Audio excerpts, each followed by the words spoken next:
Hi. Yeah, let's see. Timer is running. Presentation works. Thanks so much for coming out. I'm going to go a little fast because I have lots of slides and there's a lot to talk about. But before I start, let me just really quickly give you the intro of who I am and what I do. I'm Rami Ismail. I used to run an indie studio called Vlaanderen. I made a tool called Presskit. I make other tools for indies as well. I run an event called GameDev.world, which is a games conference in 8 languages. People can speak whatever language they want. We translate it to everything else. I hosted a panel back in the days called #1 Reason to Be. I write a newsletter called Leveling the Playing Field. That's free if you want free advice on how to run a game studio. It's right there. I tweet too much. If you follow me on Twitter, I am so sorry. Before we continue, real quick, a disclaimer. Everybody who gets on a stage ever has one fear, which is that people will believe them and then do the things they say. The thing with giving advice is that my career has led me to believe certain things, has led me to believe certain truths. They might not be true for you. So if there's anything in this presentation where you're like, you know what, that guy's full of shit, it's okay, do it your own way. If there's something in there where you're like, you know what, that sounds like it can help me, do that. Whatever outcome, let me know how it goes, okay? Cool. So I want to talk about something a little strange because there's been a lot of talks about creativity. There's been a lot of talks about production. There's not a lot of talks about how those two work together in game development. And I think that is actually one of the most important topics we can possibly talk about. So I want to talk a bit about the glue, the fight between creativity, production. Split the presentation in a number of acts. We're going to go through them.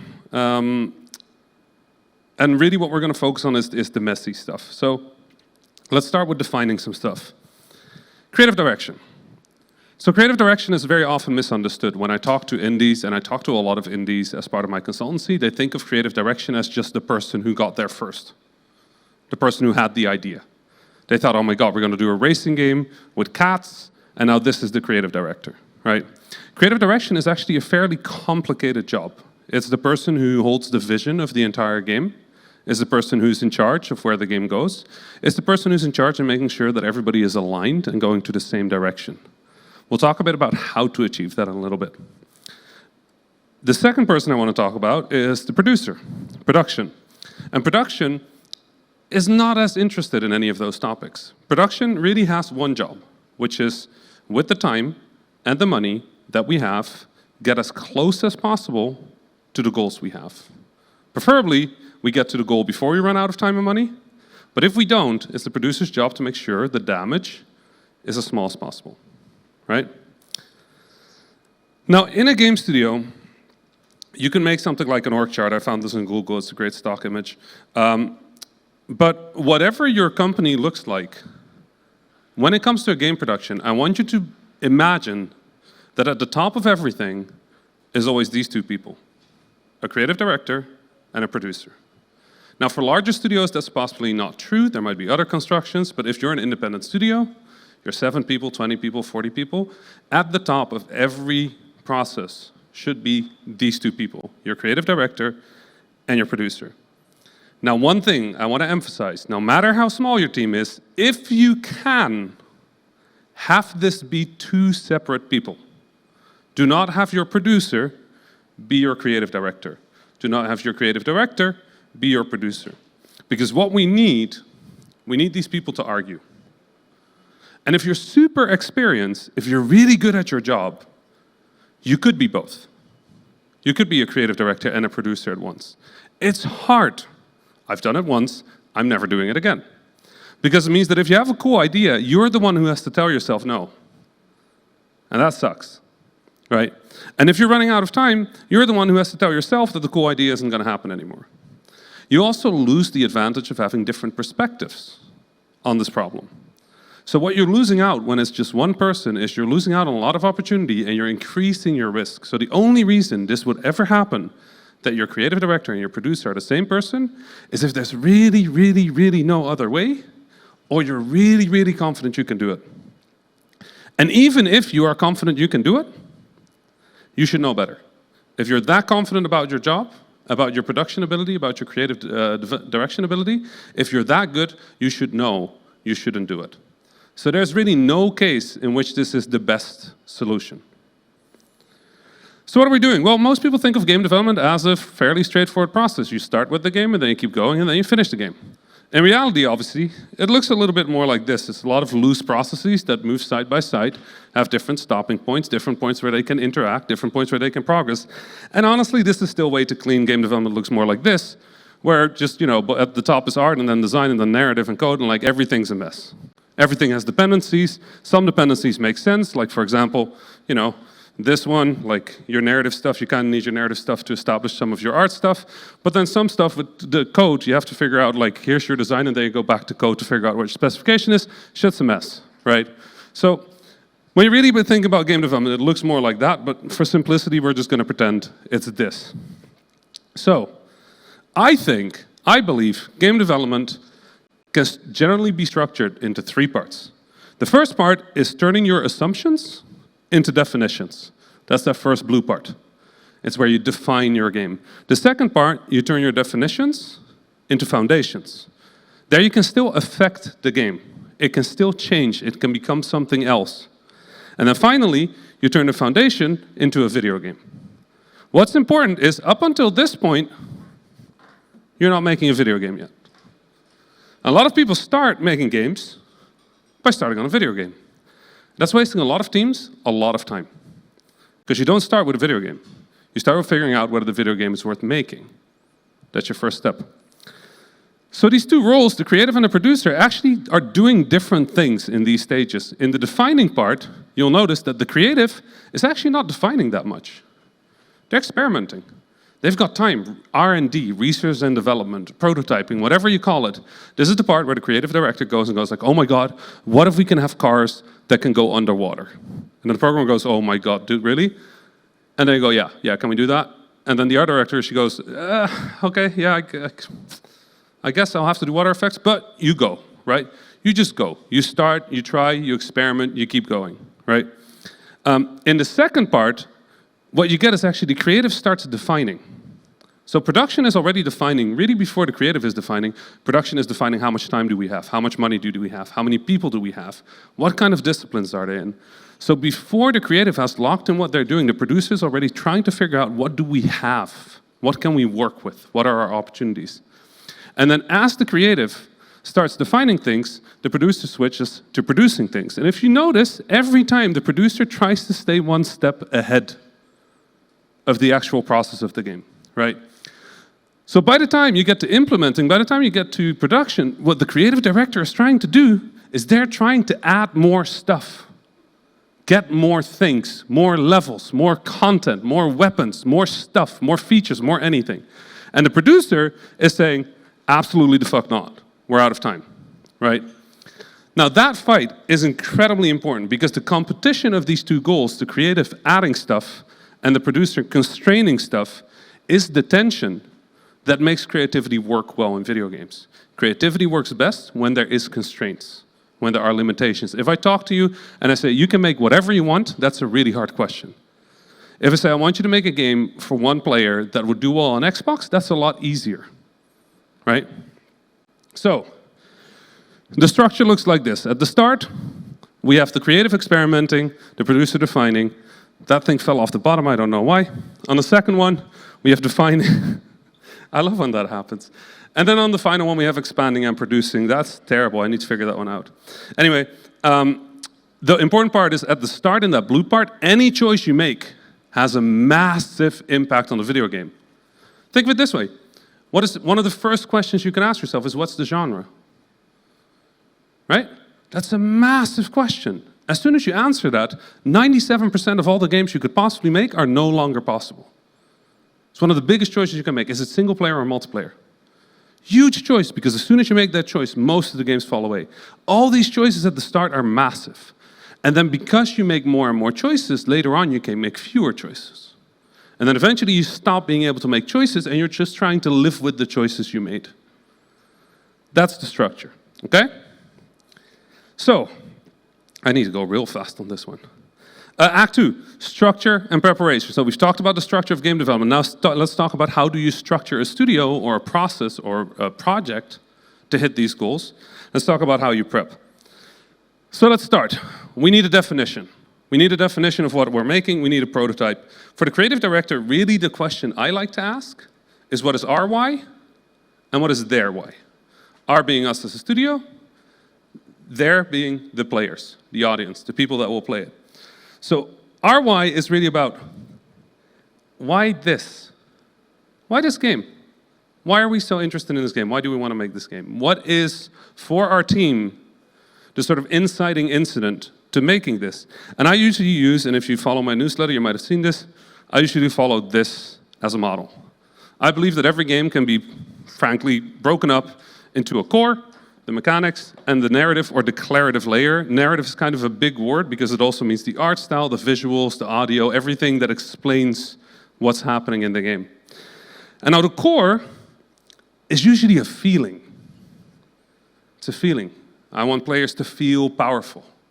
I want players to feel regret. I want people to feel the feeling of an airplane falling from the sky. I want people to feel like they are a powerful pirate. I want people to feel a thing. And the reason it's that is because you can't program it. It's too big. You can't say, okay, I want this game to feel fast. You can't program that. It's bigger. To make something feel fast, you need every part of the game to work together, right? So the core is something abstract. It's not like a roguelike, but with dinosaurs, right? It is something fundamental, something true about your game. They've got your mechanics, and your mechanics, the easiest way to think of your mechanics are what is objective. A mechanic can be calculated by a computer. That's the easiest way to think of it. Lots of discussions, lots of people don't agree with me. I don't care. This has worked really well for me as a definition. If the computer can calculate it as a mechanical thing, it's a mechanic. So a mechanic can be you roll the dice. You get a number of 1 to 6, a computer can do that. If I hit you, you die. That's a mechanic, right? Those are all mechanics. Now, there are mechanics that are softer, that involve players, that involve things outside of the computer, but there has to be a way for the device to measure the input, then create an output. That, for me, is a mechanic. Around that is all the stuff you need to explain the mechanics. So if I say, okay, you have a 16% chance to hit this enemy, right? Okay, does that sound good? 16%. Who likes 16%? Okay, if I say you need to roll a 6 on a dice to hit this enemy, does that sound better? Sounds better. It is the same, obviously, it's 16%. But it sounds better. That's how important narrative is in a game. You can give people the exact same thing twice, but the way you present it feels different. The walking speed in a game, a lot of people complain about not having a running speed in a game. The funny thing is, if you change the running speed to the walking speed, so you take the running away and just say, okay, everybody walks that fast now, people will again complain that there is no running speed, even though they're now walking at the previous running speed, because everything is relative to their understanding, to their declaration of things. What they want is the running animation. They want to press a button, feel an increase, and see the character go fast. That's what they want. So the speeds don't matter. The mechanical speed is not the part they're trying to fix. What they're trying to fix is that narrative part. And when it comes to creative direction, really the way you want to think about it is everything from the outside in needs to support each other. So anything narrative, explanatory, needs to support the mechanics or the core. Any mechanic needs to support the core. You get into trouble, and this happens frequently, when people start to work the other way around. They start to build mechanics to support the narrative. That doesn't quite work. You can build a narrative, but you still want to work from the core out because the mechanic is the way the player interacts with the thing. So yeah, you can say, okay, we want to make a game and the narrative is really important, but then find a word in the core that supports that narrative and then work that way inwards. Because otherwise you get really confusing things and development gets a little complicated. When it comes to creative directors, and I've worked with quite a few, you can actually tell very easily what discipline they were before they became a creative director. Because this is how they do it. If I come across a game and it's very like, and the people keep talking, it's like, oh yeah, and then this mechanic does this, and then you roll the dice, that's a fucking designer. Because they're very excited about their dice, and their cards, and their numbers. And if it's somebody who explains how their technology works, that's a programmer. They're coming from the mechanical objective part. For the narrative part, it's a writer, an artist, or somebody who comes from audio. They're talking about the feelings, about how it's explained, but they might forget to talk about the mechanics. So when it comes to creative direction, it's actually fairly easy to figure out who's in charge.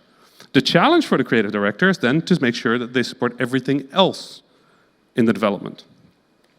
So let's move to their why. Why would players play their game? Well, that's a complicated question. A lot of people have very soft answers for this. If I asked people, why would people play your game? They would go something like, well, it's fun. Great, but so is every fucking video game, I hope. Like, that's kind of the point of games, right? Is that there's something interesting to play. So I usually challenge people with this thing.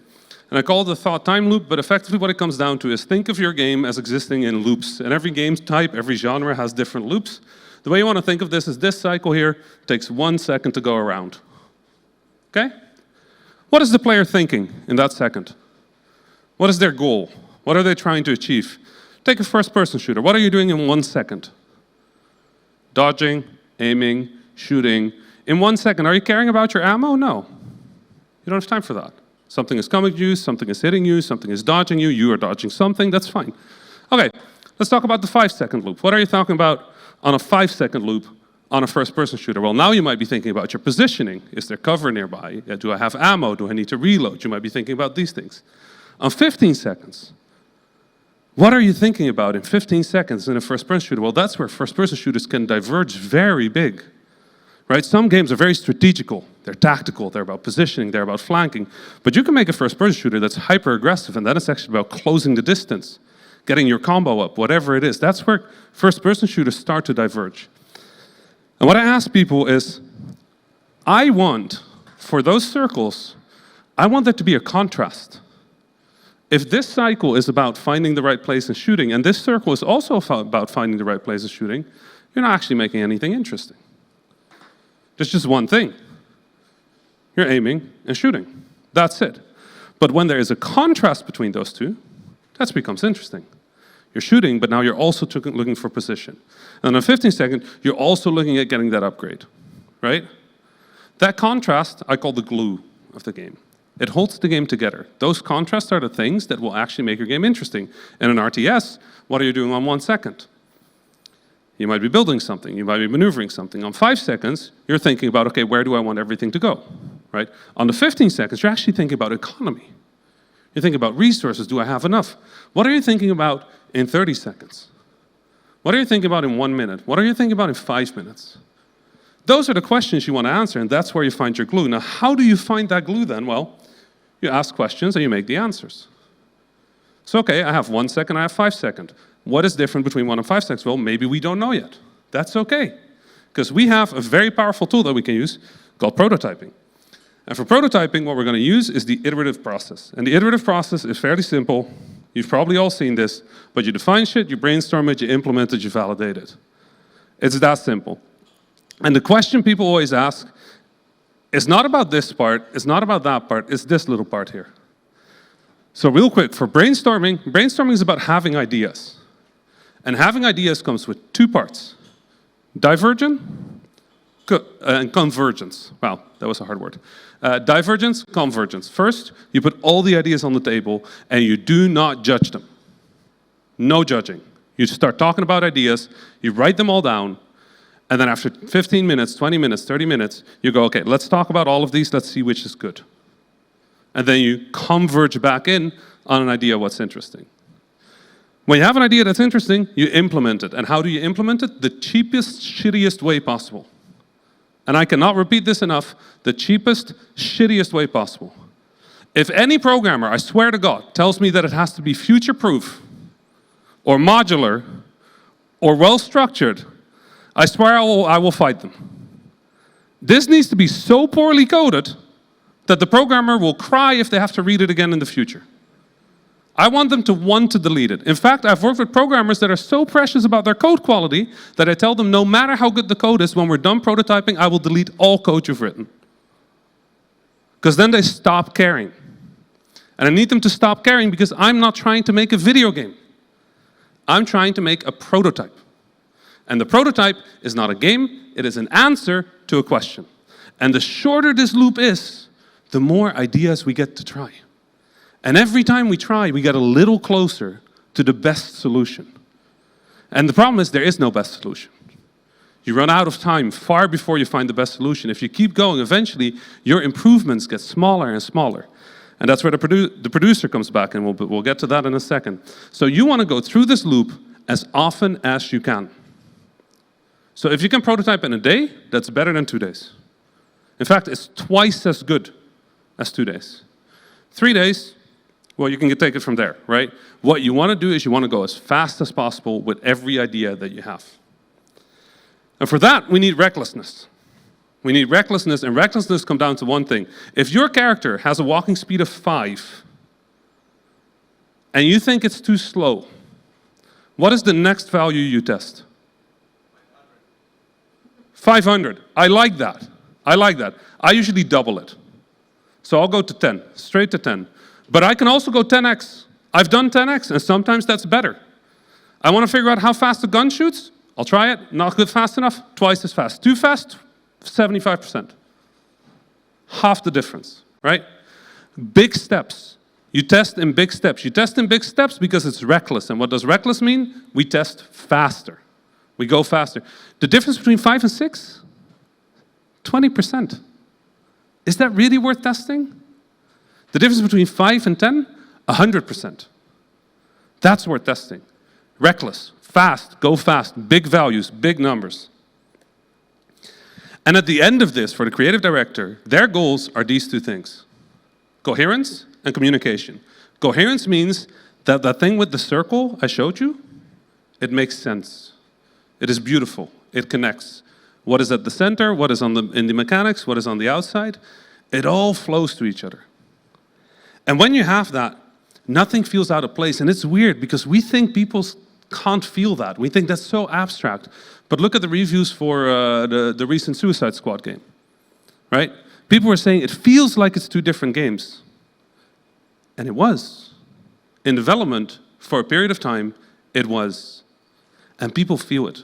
Because the core was not the core. It was here, and then somewhere in development it shifted there. And people feel it. So getting this right, this coherence, is important. Communication is actually, can we explain it? And the easiest way to figure out communication is one of two things. You make a pitch, or you fake a Kickstarter. Don't do a Kickstarter, that's horrifying. You do a pitch, or you fake a Kickstarter. So you make what you need to do a Kickstarter. Fake screenshots, mock-ups. You make a little video, a trailer, you render some stuff. You don't build the entire game yet. We're not there yet. We need to figure out if this works. Can we communicate it? And when you have all that together, you're getting there. So the first thing you do is you put a stake. Games are weird because they come from our brain, but they go into a computer. And one of the biggest risks our brain has is that our brain is really smart. Our brain is really smart. So if I tell you, okay, there's a game, and you do sword fighting on top of a dragon against robots, your brain can fill that out. Think about how cool that gameplay is. Real cool, right? Start programming that. Start. What button is attack? What's the attack distance? Is that fun? No, it's not fun. That's shit. The whole idea is shit. Our brain is really good at filling in the blanks in the coolest way possible because we want our idea to work. But computers are dumb. They're really dumb. They're just fast. They're really fast at calculating things. That's why they seem so smart, but in reality, these things aren't smart. So the best thing you can do is make a decision. Because our brain allows this blob of what the game could be to go in whatever direction it needs to get to where we want it to be. So if we say, sword on a dragon fighting robots, we will make that fit somehow, because our brain can do that. So when we say, okay, melee combat, stab, that's there now, right? Then if we say, okay, it's on a dragon, it's like, but how do you do melee combat on a dragon, actually? And now suddenly, it just can't go there anymore. It just doesn't work anymore. And the more stakes you put, the clearer the shape of the game becomes. And if that shape is clear and coherent, we can move on. As every choice is huge at this point, one thing the creative director also has to do is get their buy-in. The team needs to agree with what the creative director is saying. They have to agree in the vision. That is a large part of the creative director's job, is to make sure that everybody in the team agrees with what they're doing, agrees with what the game is going to be. And my pro tip for lock-in, for deciding something, is write it down. Write it down. And by write it down, I don't necessarily mean in text. It can be in an image, can be in an audio file if we're talking about music, can be in a video. Use the medium in which you're talking, right? If you're talking about art, have an artist do it. If you're talking about writing, have a writer do it. If you're talking about design, have a prototype. But record it, and record that you agree about it. This is important. We'll get to that in a second. For the producer, this is actually a fairly straightforward time. There's not much to do. There's not much to do besides one thing, which is maintaining momentum. Creatives have this tendency to believe that if you spend just 2 more weeks, it'll finally be good. And it won't. That's not how this works. In 2 weeks, it will be better. The question is how much better? Could be 1%, could be 10%, could be 100%. But creatives have this firm belief that if you just spend more time, things will get better. The producer's job is to tell them you get this much time and then we're done. So, for the producer, very simple. You have to allow time for experiments. So you have to allow time for the creative team to figure their shit out. But what you're looking for is not how fast they're going, it's how fast they are going compared to how fast they were going before. Because every creative process will kind of look like this in terms of benefit. It will start steep, and then it will go less, and then it will go less, and eventually it sort of levels out. And you want to stop them here-ish, when you're still on the upswing. And then you tell them, okay, you have 2 more weeks to figure this shit out. After that, we're moving on to the next idea. And if you do that, you can keep that momentum going because we're still going through the iterative process. We're not finalizing our decisions yet, we're trying things. So sometimes you have something really cool and you love it, but you're still going to try something else. And as producer, it's your job to make sure that time exists. So your job is just keep moving. Keep it moving forward. If things start to get stuck because everybody loves this thing so much, great. Anyway, you love it all, great, we'll save it. 2 weeks of something else. See what happens, right? Or 2 weeks of a slightly different direction of this. Or 2 weeks of something else entirely, so we can get some distance and look at it. That's your producer's job. Also, if you're thinking about pitching your game to publishers, this is where you start pitching. Because you have images, you have a video, you have a definition, you have a little bit of narrative, you have the game mechanics, a prototype, hopefully that works and shows off what the mechanics are. Now, no publisher is going to take the game at this point. It's way too early. But what you can do is see how many of them actually want to talk to you. If all of them say like, oh, no, this is shit, no thank you, then stop. Make something else. But if you get 15 people coming back with like, holy shit, yeah, we would like to talk, then great, maybe you don't need a publisher. Who knows, right? But keep working. Now, you don't have to take their word as gospel. Publishers get it wrong. If you really believe in it, just keep going. But this is a really good moment for you to take a moment and test whether people with money and market research and background data think this is worth it. So from here we go on to the slice. And the slice, this is the first part where things get a little complicated. So let's talk about features and content. Your biggest concern at this point is what is a feature and what is content? Sounds like a really simple question, but it's actually kind of important. Defining these things will give you a lot of clarity. And we're getting to a point where we have to make a decision about this game. So one thing the producer will need is clarity on what we're making. So I like to think of it this way. Features are verbs. They're verbs. They're words that are verbs. Walk, jump, die, win, lose, save, load. Verbs, right? They're structural to the game. Content are nouns. Level, world, building, weapon, whatever. And they're anecdotal to the game. Which means verbs are usually fairly big. They're important. And it means that if you change a verb, it has a lot of repercussions on your design. There's a lot of repercussions on how the game works. Everybody knows the thing about if you're making a platformer and you do all the level design and near the end you go, actually I want to change the jump, that the level designers tried to murder you. Because every jump in the game might suddenly not work anymore. So because they are structural, they're really important to the creative director to figure out what are these verbs. And at that point, there is a second point, because as we define our features and our verbs, we need full buy-in from everybody on the team. Not just among design, but also among production. We need to figure out what are our pillars, what are our USPs, And can we align on that? And for pillars, I usually have a fairly simple thing. I believe in pillars and anti-pillars. The pillars are, say, 3 things that are true about your game that are critical to the game. They're usually fairly big statements. This is a game about. This is a game in which. This is a game in big statements, defining statements. If you say those 3 sentences, somebody imagining the game should be able to get fairly close to what you're making. And these things we will know to be true for the rest of the process. And we do not touch them.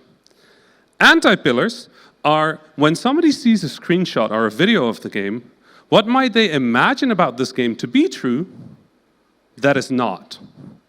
What is this game not, despite it seeming like it could be? And you find 3 things as well. And if you have these 3 things, somebody who hears these 3 pillars and 3 anti-pillars should be fairly capable of understanding what the game is. Now, we're not going to use these externally. They're just for us on the inside of the company. On the outside of the company, we have our USPs. And you've probably heard about USPs all along, your unique selling points. What stands out about your game? And defining your USPs allows you to communicate with people outside of the company. In my game, Ridiculous Fishing, one of the pillars was that no matter how shit you were, it should feel like you're making progress. So if you took your phone and you were playing the game and you literally just like slapped it against your arm like this, you should still get points. This was a design pillar for us. No matter how shit you were, you make progress. Externally, the USP was it's a game about shooting fish with machine guns. They have nothing to do with each other, right? Internally, it was a game about infinite positive feedback. No matter how bad you played, you were always making progress through this game. It was always getting easier, always getting more interesting, always getting better, no matter how shit you are at the game.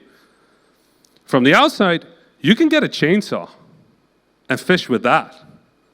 That was our unique selling points, right? Violent fishing game. So they don't have to be the same. Meanwhile, the producer is still looking at the features and content. And for the producer, it's a little bit more complicated because the producer has to think about how expensive things are and how hard things are to implement. So let's talk about this for one more second. Your features are harder to cut. If you want to cut a feature, it might impact many parts of the game, many systems of the game, and much content of the game. And they're hard to scale. Adding a feature can be really complicated. Content is easier to cut. If I want to cut an asset, really easy. Want to cut a level? A little more complicated, but very doable. Many massive productions cut levels right before ship, right? Many games add levels right before ship. So they're easy to scale and easier to cut. Now, this is just from a production point of view. If you want to scale your art and you get a bag of extra money, you can get an outsource house, you can grow your art team. That's fairly straightforward. You want to add features? You need to bring the entire team in. You need to bring the artists in, you need to bring the programmers in, you need to bring the designers in, you need to bring your tech person in. Your tech person is going to complain that they didn't think about that, about the architecture, and the spec is changing, and they don't like it. It's a whole mess. You go, I want an extra level, everybody goes, oh, okay, I guess. Let's define it, right? So, for the iterative process, I tend to use something called the walking skeleton. And it's an old one. Not everybody agrees with it, as always. I like to think of my games in terms of features. These are my features. And I want the glue. Remember the glue? The stuff between the stuff.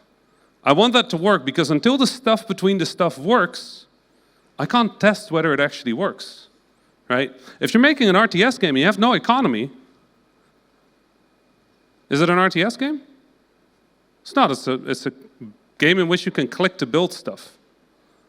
But because it costs nothing, it means nothing. Meaning in games comes from the context, from the glue, from the stuff in between. So for a first-person shooter, I need to be able to walk, I need to be able to shoot, I need to be able to equip something, and I need to be able to score. And if I have that, that's a shooter. That's called the walking skeleton. Those 4 things are enough for me to figure out whether my game works. And then obviously I want to expand on it. That we call our MSP, or a minimal shippable product, or minimal viable product, whatever one you want. That's what they call that. That's bigger. And I've got the thing we want to ship, that's even bigger, right? But I always try to get to this one first. A lot of teams get stuck in one feature. They have this defining feature, their USP, and they spend 6 months figuring it out. And now you can build beautiful things in your RTS. But is it fun? No. Does the economy work? We don't know.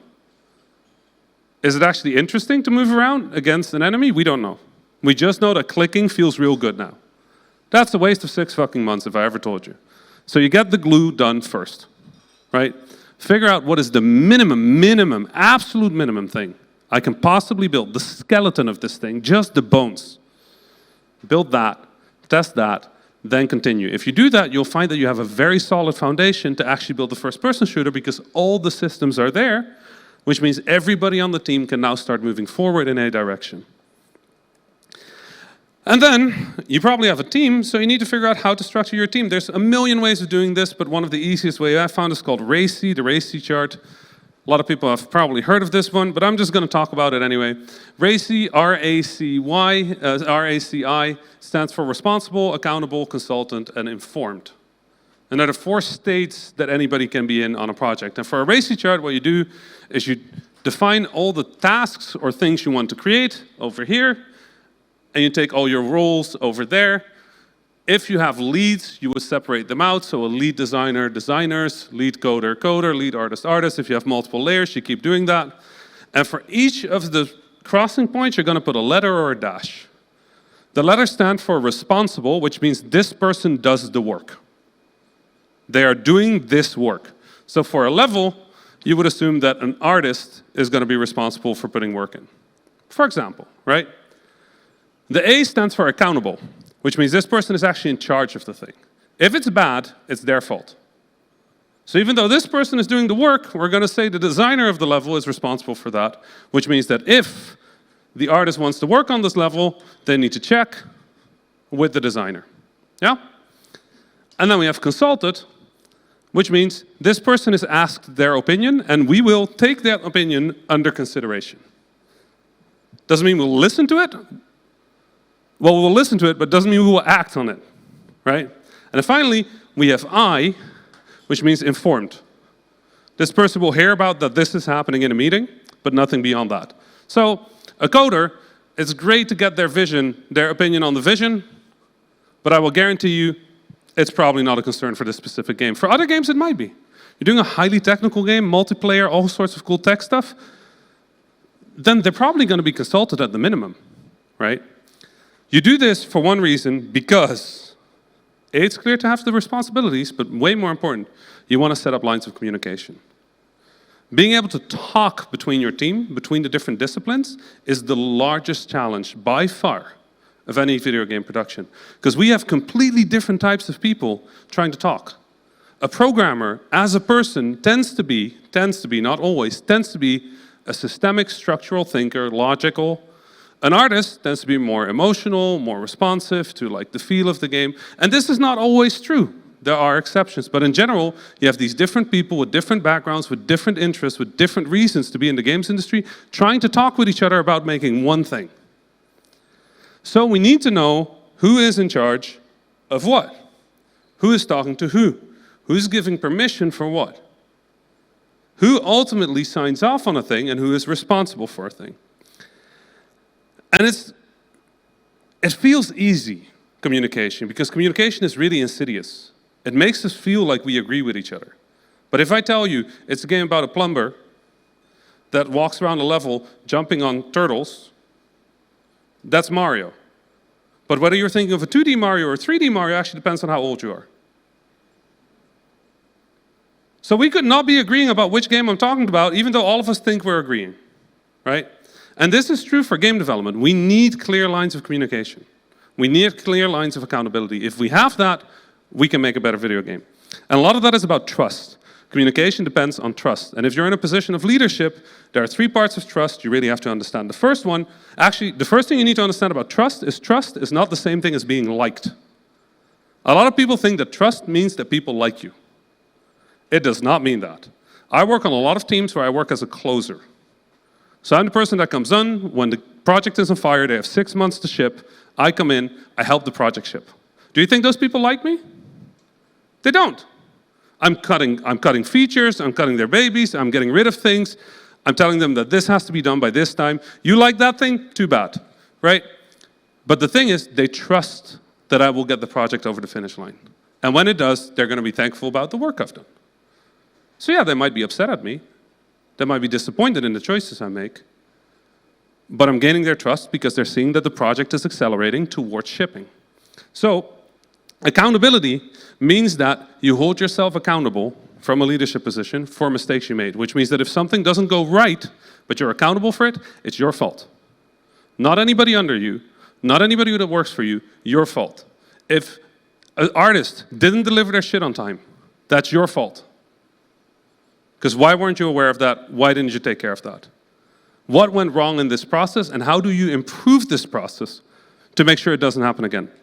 Clarity of goals means that it is clear where we are going, and that is, who is that? That's the creative director. They're the goals person.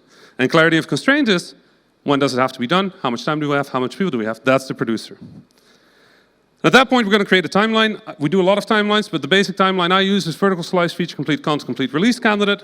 I have lots of articles about this. The basic way you want to think of it, feature complete means every critical feature is in the game with enough content to test it. So if you're doing an inventory system, I need 2 items. I don't need 10, I don't need 20, I need 2. Because I need to be able to check where I can select that one or that one. I need to be able to go up and down in the inventory. I need to be able to use it or destroy it. Then we're good. I don't need 3 items, I don't need 4 items. I need 2 items. That's good enough. The minimum amount, that's feature complete. Every critical feature. After that, you go content complete, which means all the content is in the game. After that, you go release candidate, which means all the other stuff goes in. Localization, QA, testing, all that stuff goes in. And then when you have a game, it normally looks something like this, where blue is pre-production, green is your feature complete, and purple is your content complete. It looks a little bit like this, right? And then really, we structure it into 2 parts. The blue part is the pre-production, and the rest is the production, and after that comes polish, or whatever you want to call it. This is a fairly standard game, but it's not every game. Games look very different in their process depending on what you're building. So every game has different ratios, and actually when you talk to a publisher, this is one of the things they look at most. Is, do your ratios make sense? Do your milestones make sense? Does your timeline make sense? Because if I tell you that one of these is an adventure game, one of these is an experimental roguelike, one of them is a clone of a popular deck builder, and one of them is an RPG, you should be able to kind of figure out which one is which, right? Like the adventure game, it has movement, so that's always a little bit of vertical slice work, make sure the movement feels good. Then we have limited features and then lots of content. It's an adventure game, so there needs to be adventure, we need to go places. Content, important. If you have the experimental roguelike, you're going to spend a lot of time figuring out how that roguelike actually works, what's experimental, what's the cool feature, and then you're going to make sure that the features are good. Because it's a roguelike, it doesn't actually need all that much content. You just make a bunch of weapons, change the distribution, and you're good. Right? Some roguelikes are very different than that. They're very content heavy, but like in general for a roguelike, because you're doing procedural generation, you can work with fairly limited amount of assets. In my last roguelike, I think we had less than 200 art assets or 300 art assets in total. At a deck builder clone, they're not doing vertical slice at all because they're just copying a thing that already works. So why the fuck would I do a vertical slice? It works, right? And for the RPG, fairly simple, straightforward vertical slice, fairly simple processes for content, and then lots of content, lots of content. They have to prioritize. There's many ways to prioritize, but the most popular one are this one. The things you must have, should have, could have, won't have. It's an easy system, but it's a little vague.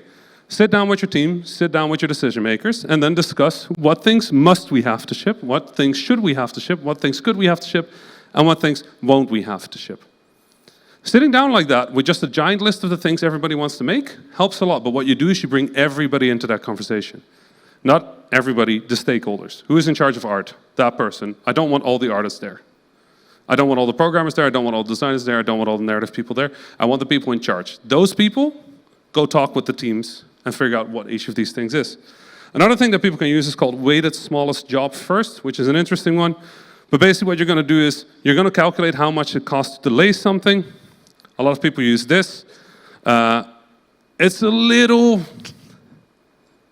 little complicated for early in a process, but it might be good to know about it. Basically what you do is you calculate the value to the user. Will this make our Metacritic go up? How important it is to get it done quick, whether it's reducing our risk or increasing our opportunity, and then how long does it take? You rate this relative to each other. So a scale of 1 to 20, a scale of 1 to 10, you fill them all out. And then ultimately what you do is you add up the top ones and you divide it by the job size, you get a number. Highest number goes first. That's it. And if you do it that way, this has advantages. It's really easy to read, it's financially focused, it forces features to be split up. There are lots of benefits, but there's also disadvantages. Jobs need to be kind of the same size for this to work. And you kind of want to do this per separate part of that previous thing I did, MSCW, because if you start mixing things that are fairly unimportant with things that are fairly important, this thing becomes a mess. Or you could use something like priority matrix. Very simple, urgent, not urgent, important, not important, and you figure out where something fits. If it's important and urgent, you do it. If it's important but not urgent, you decide when you do it. If it's not important and urgent, you get somebody else to do it. If it's not urgent and not important, you just don't do it. It's that straightforward. The thing is, I'm giving you all these because none of these are perfect. There's hundreds of ways of doing it, but what's important is that you pick a few that you think work for you and your team, and that you then do the exercises. And it's important that you understand that they're not science. This is not science. What it is methods of starting communication. Methods of starting conversation. You sit down with your team, you have these conversations, you figure out where you're going. And there's a lot more complications here. There's dependencies. For dependencies, you need to ask each discipline, what do you have to do? How much of that is needed? When does it have to be done? What do you need to be able to do it? When has the stuff that has to be done to be able to do the thing? When is that ready? If an art team is dependent on the level designer telling us what the level is, then when does the level designer need to be done with the level design? What does the level designer need to be able to do the level? As you sit, you start talking about these things. This is what the producer is doing while the creative director is figuring out what the game is. And then hopefully you repeat until it all makes sense. When it all makes sense, this is actually where publishers start being interested in your game, and then you commit. And committing is a really big step. A lot of people don't take this step seriously. They start working on a thing and they just keep working on a thing. I say this moment that we just talked about, where the producer understands what we are making, how we are making it, when we are making it, and your creative director understands why we're making it and what we're making. This moment is the most important moment in your entire game production. And too many teams just slip by it. So what I want you to do is, at this point, you have a creative director with a proven vision for a game that's creatively interesting. And you have a producer who's aware of the process that we're going to have to follow to make that game. And I want you to treat this moment like a door that you can only go through one way. If you've ever been to an airport and you've come out of an airplane, you have those doors that only open one way, and after that you can't go back. What do you do before you go through the door? You check whether you have your passport. You check whether you have your wallet. You make sure everything is okay, because once you go through, you can't go back. This is that moment for your video game. If you go through this door, you're committing to this game and you are making this game according to this plan. And things will change, things will be weird, things will be delayed, things will be not exactly what you hoped for, but you are committing to this thing. Because you know what the most demoralizing thing is to a team? Is working in that direction and then being told, actually, we're going that way. It will fuck up your team every single time. You get away with it once, twice, maybe, but after that, your team stops trusting you because there's no longer clarity of goals. If you start changing the scope of things after that, there's no longer clarity of constraints. And since you're the only one who's not suffering from this, there's a lack of clarity of accountability. So as this door, as you go through it, you make sure all of this is correct, and then you go through, not before that. And then you get to the dance. I have 2 minutes, so we have to go fast. The dance is fairly straightforward. The creative director's job here is to zoom out. There will be problems that are small, but the creative director's job is to keep and make sure that consistently solutions, systems, things that are being built still fit the coherence of the project. And the creative director is in charge of making sure that if we have a problem here, that they are aware that maybe they can solve it. We have an art problem, maybe programming can solve it. We have a scope problem, maybe design can solve it. The creative director is the glue. They have now taken the role of the glue. They make sure that this system keeps moving towards their goal, right? The producer, their biggest worry is zooming in. Because it's really easy to see whether a project is moving or not, but it's really hard to figure out where it's failing. Why is it not moving? Sometimes it looks like programming is the issue, but it's design. Sometimes it looks like art is the issue, but it's narrative. The producer's job is to get granular enough information on how things are moving that they can see what is failing, which is why your producer will annoy you about your Trello board. Please fill out your Trello or Jira. This is important. Please do it. Fixing things goes through the opposite movement. So the game director, they zoom out, and then they find the problem and they zoom in on solving it. The producer does the opposite. They find the problem, they zoom out to seeing how the project moves forward. So they are working in opposite direction on solving the same problem. For the creative director, one rule that I find very important is the 70-25-5 rule, which is 70% of your game is supposed to be kind of shit. This sounds real weird, but it should be relatively shit. Think about your favorite game of all time. Think about some of your favorite things. Think about Chrono Trigger. How much of Chrono Trigger is a good video game? Most of it, you're just standing around and hitting the same 3 attacks. It's not good. It's not meant to be. It's padding, it's pacing, it's content. 20% of Chrono Trigger is good. Clever battles. Oh my god, I can't hit that enemy with this attack. I need to use some magic. Now 5% of Chrono Trigger you will never forget. First time Lavo shows up, first time Magus shows up. Any of those things, they are memorable. This contrast is key. Too many creative directors try to make everything good. My tip, makes 70% shit. Not shit, but shit enough that the other stuff looks good. And for the producers, I use the 50 before 50 rule. Before 50% of your production, you want to be across 50% of development. Sounds simple, but if you can hit that, you're going to be good for the rest of the project. Are you going to hit this? Probably not. A lot of people think of scoping as a content issue. That's not how scoping works. Remember this. If you want to increase scope of the game, one of the best things you can do is, instead of looking at this one, just add an extra circle. For a roguelike, just let them loop. Let them do a higher difficulty. New Game Plus is an example of that. Add extra ways of using the items instead of adding extra items. Because adding extra items is expensive. Adding a new feature at this point is fairly fast. Things have inverted a little bit. All right. As you go, you're going to keep doing everything I just said. This process is iterative. So that prioritization is iterative. Your timelines are iterative. Your game design is iterative. You keep changing, but you have less and less places to move. So the faster you can catch things, the better things are. Real quick, the biggest mistakes, the glue is late for the game director. If you bring that glue in too late, you will find that you have made 3 things that are really cool, but they're not a video game. An RTS where clicking is cool, but it doesn't mean anything. An RPG where you have everything there, it's beautiful, but it's not fun. Bring the glue in, use that walking skeleton. For the producers, the biggest mistake I see is they misunderstand the cost of alignment. If you're a large team, it's really important that you align before you start going, because if you have 120 people and 60 people go that way and 60 people go that way, fixing those 60 people and getting them back there is expensive as shit. If you're a team of 5, it doesn't fucking matter, get going. Start moving. If 5 people, 3 people are going that way and 2 people are going that way, even 6 weeks later, that's still barely any cost, right? So don't take these AAA production processes into an indie studio, or these indie production processes into a AAA production. It doesn't work. Think about what is the cost of misalignment. All right, I'm out of time. Thanks so much. More at ramiismail.com, and I don't think I have time for questions, do I? Thank you, Rami, for this fantastic talk. We actually have a couple of minutes for some questions, maybe 1 or 2. Oh no, everybody's scared of questions. If you have any question, just please raise your hand and wait for a microphone.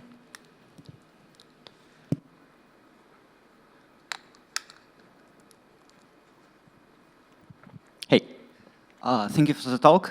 So you mentioned that if you are a single person who is a producer and a creative director, like that's really bad. And yep, I agree. But if it is how it will have to be, because it's either this or not making a game at all, and I refuse to do that, right. How do I deal with that? Like, do I do some psychological shenanigans where I try to be, okay, now I am a creative director. I will write what I think. Then I'm a producer. I will argue with myself. Frankly, yeah. That is the best answer I have for you. It is not optimal. Your best option is to go find that person, right? Yeah. But if you cannot find that person, Edward de Bono introduced the 6 thinking hats years ago. You can use them. I now have this hat. I'm just going to look at good things. I'm just going to look at bad things. I'm just going to look at the process. I'm just going to look at information, like whatever it is. The 6 thinking hats I have used in processes. I've used with small teams that don't have the diversity of perspective. So yeah, it's a solution. But again, if you can fix it any way at all, try and fix it. It'll really make your life much better. Yeah, thank you. Cool. Are there more questions? Oh, over here.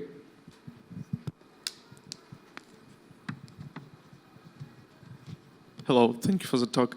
You said that if your idea is not working, so you need to throw it away, right? And move to another idea. Mm-hmm. So what would you advise to the people who scare throwing away ideas and just keep doing it, even if it's not? Well, if you're finding that your ideas are all not working, I think your biggest question is twofold. Is A, what is the process of coming up with ideas? And B, I think one thing to be very careful is how long does it take for us to find out the idea isn't good? Because I'm less worried about people not having good ideas. At Vlaambir, we would often have 11, 12, 13 ideas before we'd find a good one. Like, it takes time. R&D takes a lot of time. Sometimes, some games we took 5 or 6 years because we would start on it, it would fail, we would do something else, and then 2 years later, we'd be done with the game, and we'd come back to that idea and go, maybe it works now.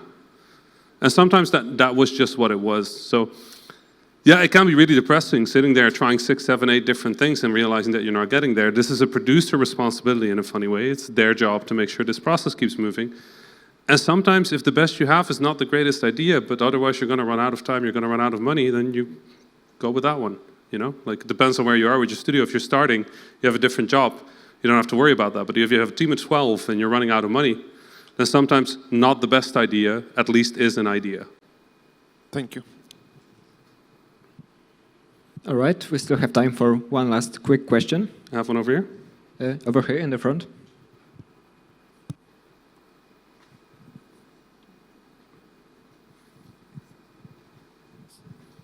So thank you so much for your talk. I wanted to ask from the process perspective, what is the main advice you would give to a solo developer? The solo developer. That's always a complicated one. But the thing I would say for the solo developer is, one thing I recommend they do is that they're fairly precise in writing down notes. Which sounds weird because you're alone, but I find that being able to read what I was thinking 2 weeks ago makes a huge difference. So since you don't have the advantage of actually different perspectives in your team, a funny truth about people is that you from now is different from you 2 weeks ago. You have more experience, you have more ideas, you have seen more. So I find being able to argue with me from a week ago, me from 2 weeks ago, me from a month ago is actually a fairly good way of replacing having other people on the team. So I just write notes. I just write notes every week. I write down, this is what I'm thinking, this is what I'm doing, this is where I'm going, and then I'll read that 3, 4 weeks later and I'll be like, oh yeah, shit, fuck, I went the wrong way. And it really helps. So, cheers. Good. If anybody has any more questions, feel free to reach out to me. Thanks so much.